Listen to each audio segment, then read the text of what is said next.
99% des hommes ne perçoivent pas les signaux de désir des femmes. Psychologie féminine. Un étrange paradoxe se manifeste dans presque toutes les interactions sociales où l'attirance est présente. Une personne communique clairement, directement, sans équivoque, du moins de son point de vue. Et l'autre personne ne le perçoit absolument pas. Non pas par manque d'intelligence, non pas par indifférence, non pas par ignorance dans d'autres domaines de sa vie, mais parce que le langage utilisé n'est pas celui auquel elle a appris à s'identifier. Cela se produit constamment dans les cafés, au travail, lors de soirées, au cours de conversations qui semblent tout à fait ordinaires, en apparence, mais qui recèlent une signification bien différente. Et le plus fascinant n'est pas que les signaux soient manqués. C'est presque devenu la norme. Le plus fascinant, c'est de comprendre pourquoi ils sont manqués. Cela tient à un aspect fondamental de la communication humaine, lorsque l'enjeu est important, lorsque la vulnérabilité est présente, lorsque le rejet est possible, lorsque l'on teste la réaction de l'autre avant de se rapprocher. Voici ce que la plupart des gens ignorent. La communication directe est, en réalité, l'exception en matière d'attirance humaine, et non la règle. La règle, c'est la subtilité. Possibilité de nier toute implication. Des signaux qui peuvent être retirés ils sont mal perçus. Une communication conçue pour tâter le terrain sans exiger des engagements total avant d'être certain que la situation est sans risque. Comprendre cela change radicalement notre façon d'interpréter ce qui se passe autour de nous. La plupart des gens passent leur vie à attendre une clarté qui ne vient jamais. Ils guettent des mots qui ne seront jamais prononcés, du moins pas avant longtemps, une fois la véritable communication établie et la réponse reçue. Ceux qui comprennent cette dynamique évoluent différemment. Ils perçoivent ce qui se dit en filigrane. Ils répondent à des invitations que les autres ne remarquent même pas. Ils voient des opportunités invisibles aux autres. Et la différence entre ces deux groupes tient souvent à un simple changement de perspective. Pas à l'intelligence, pas aux compétences sociales, juste à savoir quel langage écouter. Commençons par examiner pourquoi la communication indirecte existe. D'un point de vue de psychologie évolutionniste, manifester directement son intérêt a toujours comporté un risque. Le rejet n'est pas seulement désagréable. Historiquement, il pouvait nuire au statut social créé. Un malaise durable au sein d'une communauté, ou exposer une personne vulnérable à l'exploitation. Les enjeux étaient réels. Ils le sont encore. C'est pourquoi les humains ont développé un système ingénieux. Une communication qui permet d'exprimer son intérêt tout en conservant la possibilité de se retirer si la réponse n'est pas favorable. Une façon de prendre contact sans s'engager pleinement. De tester sans s'engager, de signaler sans déclarer. Réfléchissons à ce que cela signifie concrètement. Lorsqu'une personne est intéressée, elle l'annonce rarement ouvertement. Au lieu de cela, elle crée des opportunités. Elle envoie des signaux suffisamment ambigus pour que, s'ils sont mal interprétés, ils puissent être justifiés. J'étais juste amicale.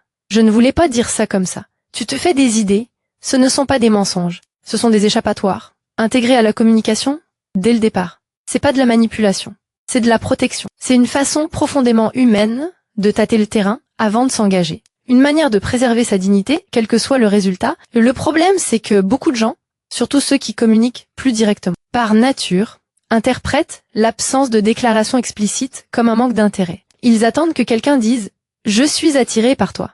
J'aimerais passer plus de temps avec toi. J'espère que ça va évoluer.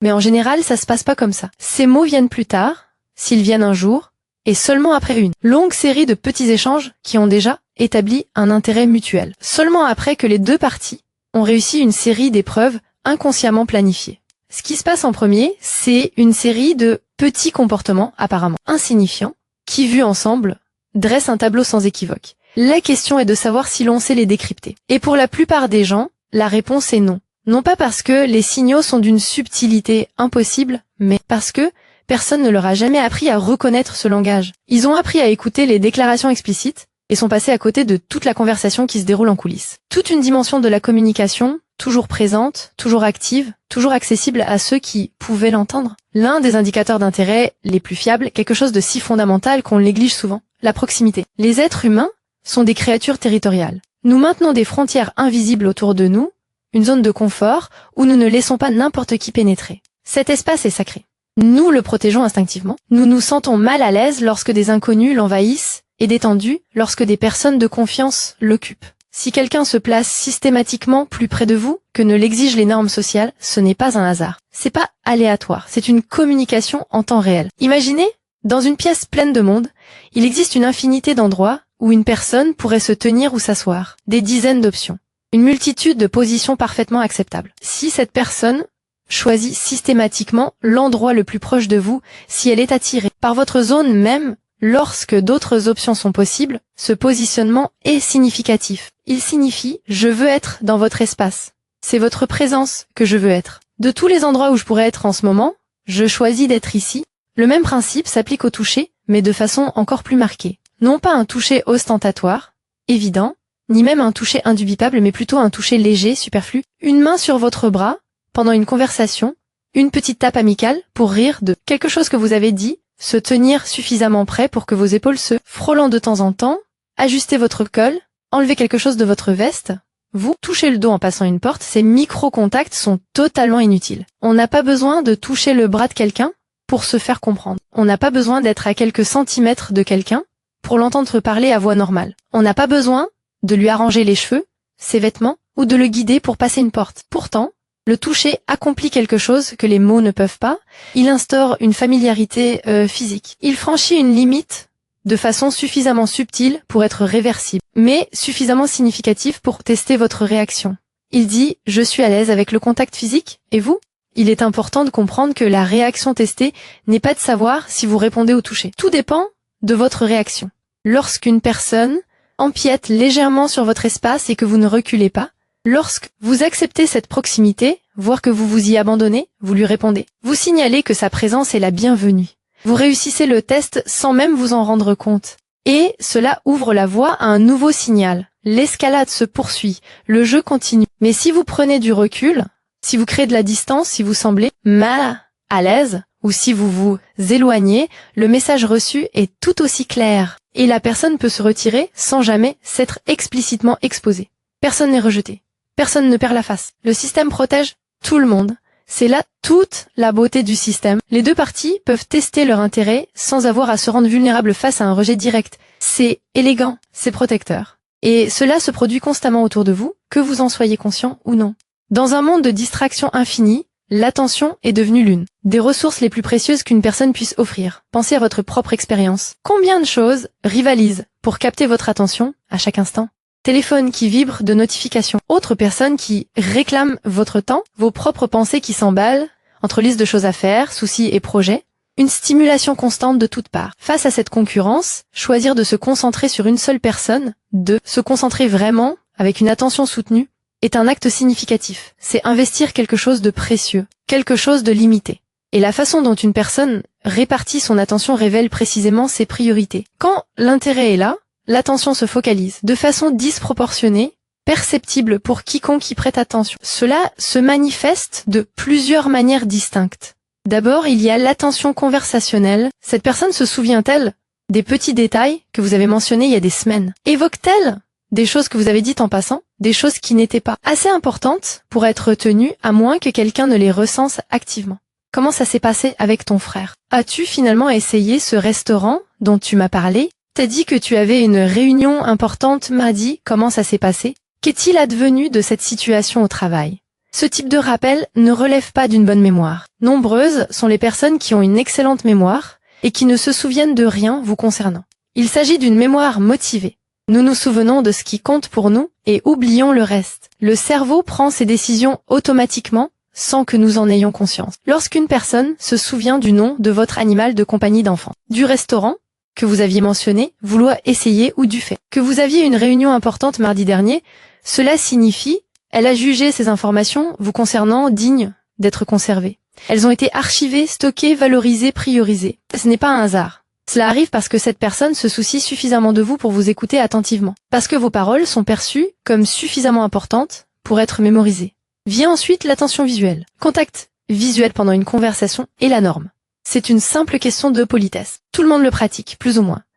Mais qu'en est-il d'un contact visuel qui s'attarde un peu trop longtemps? Que dire de ce regard que l'on fixe à plusieurs reprises à l'autre bout de la pièce, même lorsque la personne est en pleine conversation? Le regard que l'on porte à quelqu'un, lorsqu'il y a attirance, a une signification particulière. C'est pas simplement être regardé.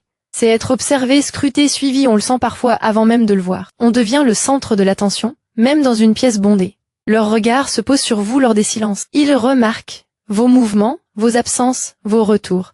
Vous êtes repéré d'une manière unique. Et souvent, lorsqu'on les surprend à vous regarder, il se passe quelque chose. Parfois un bref détour du regard accompagné une pointe de gêne. Parfois un sourire qui confirme l'instant. Parfois un contact visuel soutenu qui confirme la situation. Ce suivi visuel est l'un des signaux les plus honnêtes qui soient, car il est difficile à simuler et presque impossible à réprimer complètement lorsqu'un intérêt véritable existe. Le regard va là où l'esprit veut aller. C'est quelque chose que la plupart des gens ne peuvent pas contrôler.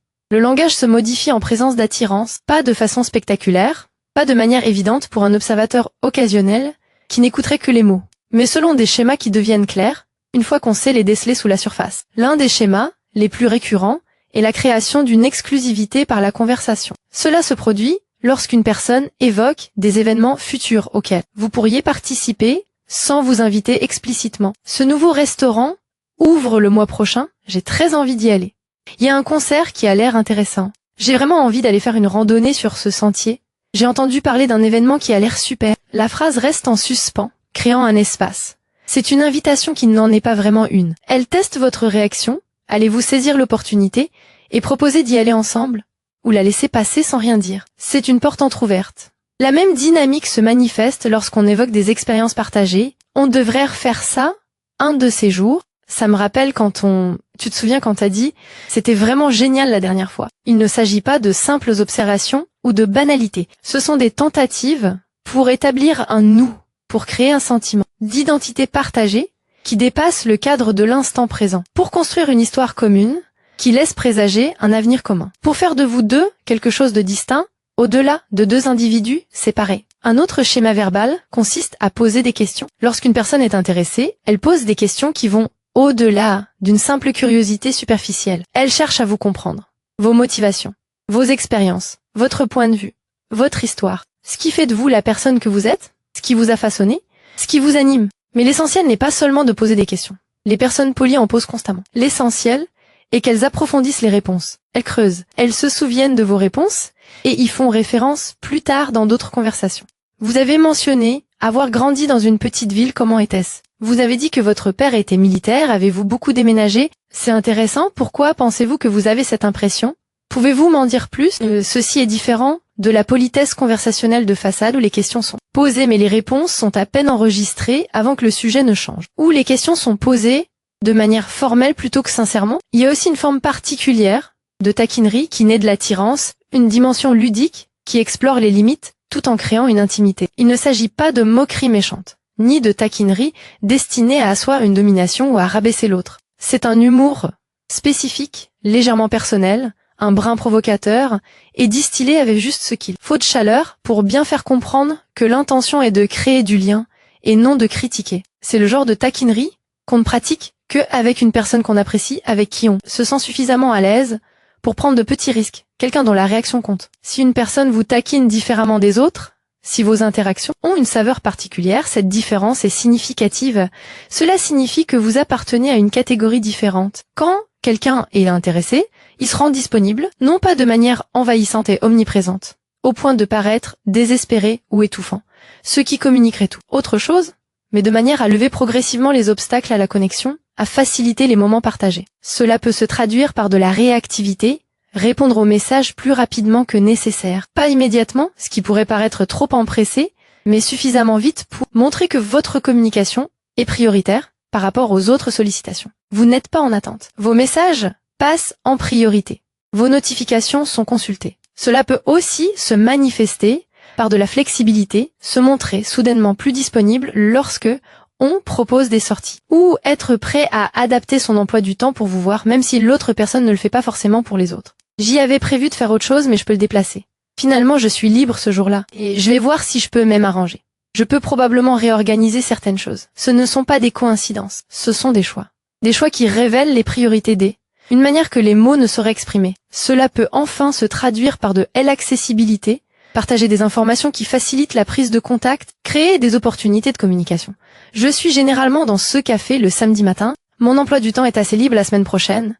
Je suis disponible si tu veux discuter. N'hésite pas à m'envoyer un message quand tu veux. Je suis libre ce soir. Ces phrases créent des opportunités. Elles facilitent le contact. Elles signifient « Voici comment me trouver. Voici quand je suis disponible. Voici les portes qui sont ouvertes si tu veux les franchir. Je te facilite la tâche. » Le message sous-jacent est « Je te aurai une place si tu veux la prendre. Il suffit de faire le premier pas. » C'est tout le contraire de se faire désirer, ce qui est en soi un signal mais différent. Un intérêt sincère s'exprime généralement par une plus grande facilité d'accès. et non par une augmentation des difficultés, par des portes ouvertes plutôt que par des obstacles. Observe si une personne facilite ou complique les choses pour que tu passes du temps avec elle. Ce comportement en dit plus que la plupart des mots. Il révèle la place que tu occupes réellement dans ses priorités. Inconsciemment, les êtres humains imitent les personnes auxquelles ils se sentent connectés. Ce phénomène est bien documenté par la recherche en psychologie depuis des décennies. Quand on apprécie quelqu'un, quand on se sent en phase avec cette personne, quand on est attiré par elle, on commence à calquer notre langage corporel, notre façon de parler, notre niveau d'énergie, voire même notre rythme respiratoire. C'est pas un choix délibéré, c'est pas une technique qui s'apprend dans un livre. Cela se produit automatiquement, inconsciemment, comme une expression naturelle de la connexion. Observez-le lors de vos interactions. Votre interlocuteur adopte-t-il votre posture lorsqu'il vous parle? Si vous vous penchez en avant, fait-il de même peu après? Si vous vous penchez en arrière, finit-il par faire de même? Si vous croisez les bras, croise-t-il les siens un instant plus tard? Cette synchronisation n'est pas stratégique. Elle est automatique. Elle émerge d'un niveau plus profond que la pensée consciente, c'est la façon dont le cerveau établit un lien en créant des similitudes. Nous imitons ce qui nous plaît, nous nous éloignons inconsciemment de ce qui nous déplaît. Il en va de même pour l'imitation verbale. Une personne intéressée adoptera souvent vos expressions, votre humour, votre façon de vous exprimer. Elle commencera à utiliser vos mots, elle s'inspirera de vos expressions. Ils développeront des blagues privées que vous seuls partagerez. Ils riront de choses qui ne sont pas forcément drôles, car le rire est une forme d'accord, une façon de dire « je suis avec toi ». Je te soutiens. Nous sommes sur la même longueur d'onde, nous sommes dans le même bateau. Ce mimétisme s'étend aussi aux intérêts et aux opinions. Non pas de façon hypocrite, un véritable mimétisme ne consiste pas à faire semblant d'aimer ce qu'on n'aime pas. Mais il y a souvent une plus grande ouverture d'esprit envers les passions d'une personne attirante. Une volonté d'essayer de nouvelles choses que vous suggérez. D'explorer des intérêts qu'il n'aurait peut-être pas explorés autrement. De trouver de la valeur dans des points de vue qu'il pourrait rejeter venant de quelqu'un d'autre. Ça m'a jamais vraiment intéressé, mais je serais curieux d'essayer. D'habitude, je ne regarde pas ce genre de choses, mais si tu me le recommandes, je n'y connais pas grand-chose, mais j'aimerais en savoir plus. Je n'y avais jamais pensé comme ça. Si quelqu'un s'intéresse soudainement à vos loisirs, se montre curieux de vos opinions et ouvert à vos recommandations, alors qu'il serait plus fermé d'esprit avec d'autres, ce changement d'ouverture est significatif. Cela signifie que votre influence est reconnue. Vos préférences comptent pour lui. Lorsqu'il y a de l'intérêt, les contacts sont plus fréquents que nécessaires. Cela crée un schéma bien précis. La création de raisons d'interagir qui ne sont pas strictement nécessaires. La fabrication d'excuses pour prendre contact. Quelqu'un vous envoie un lien vers un article qui lui a fait penser à vous. Il partage un mème qui pourrait vous faire rire. Il pose une question à laquelle il pourrait facilement trouver la réponse sur Google. Il vous raconte quelque chose qui s'est passé dans sa journée sans raison apparente, si ce n'est l'envie de vous le faire partager. J'ai vu ça puis j'ai pensé à toi. As-tu déjà remarqué ça? Question comme ça, mais qu'en penses-tu? Tu ne devineras jamais ce qui s'est passé aujourd'hui. Ça m'a fait penser à ce que tu as dit. Ces interactions, numériques ou autres, ne servent absolument aucun objectif pratique. Elles ne font avancer aucun projet. Elles ne résolvent aucun problème. Ces messages ne sont nécessaires pour aucune raison logique. Ils servent simplement à maintenir le lien, à garder le contact, à s'assurer que l'autre personne reste présente dans votre esprit et que vous restez présente dans le sien. Ils créent une continuité entre les interactions. C'est comme tendre la main par-dessus une table pour toucher celle de quelqu'un, mais par la communication. Une façon de dire « je pense à toi », sans avoir à prononcer ces mots, sans avoir à se montrer vulnérable. Si vous remarquez que quelqu'un vous contacte plus que nécessaire, s'il semble inventer des prétextes pour parler alors qu'il pourrait facilement passer des jours ou des semaines sans contact, ce comportement est l'un des signaux les plus clairs. Car on ne se complique pas la vie avec des personnes qui nous sont indifférentes. On ne gaspille pas son temps et son énergie à entretenir des liens inutiles. Le temps, l'énergie et l'attention sont limités. Investir ces trois ressources dans des contacts superflus révèle les priorités. Cela montre que vous occupez une place dans leur esprit, même en votre absence. Le contenu du message n'a pas d'importance. L'important c'est que le message existe. Le contenu n'est qu'un prétexte. Le message, lui, est essentiel. L'indicateur le plus fiable est peut-être pas un comportement isolé, mais son évolution. Comment une personne se comporte-t-elle en votre présence, comparée à son comportement avec les autres? Est-elle plus expressive, plus nerveuse, plus attentive à ses paroles, plus encline à rire, plus consciente de son apparence, touchant ses cheveux, ajustant ses vêtements, vérifiant son apparence? Semble-t-elle légèrement différente en votre présence? Y a-t-il un changement dans son énergie, sa présence, sa façon d'être? Ces changements sont presque impossibles à contrôler consciemment. L'attirance modifie l'état de base d'une personne. Elle devient une version légèrement différente d'elle-même, non pas une version factice mais une version amplifiée, plus alerte, plus présente, plus consciente, plus attentive à l'image qu'elle renvoie. La même personne, confiante et détendue avec ses amis, pourrait devenir légèrement incertaine en votre présence. Elle pourrait buter sur des mots qu'elle n'aurait pas l'habitude de prononcer. Elle pourrait devenir gênée par des choses qu'elle ne remarquerait pas d'ordinaire. Elle pourrait perdre son aisance habituelle. Ou l'inverse peut se produire. Une personne habituellement réservée pourrait se montrer étonnamment chaleureuse et ouverte. Une personne d'ordinaire, discrète, pourrait se mettre à parler davantage. Une personne habituellement sur la défensive pourrait partager des choses qu'elle ne confie habituellement à personne. Les barrières pourraient tomber.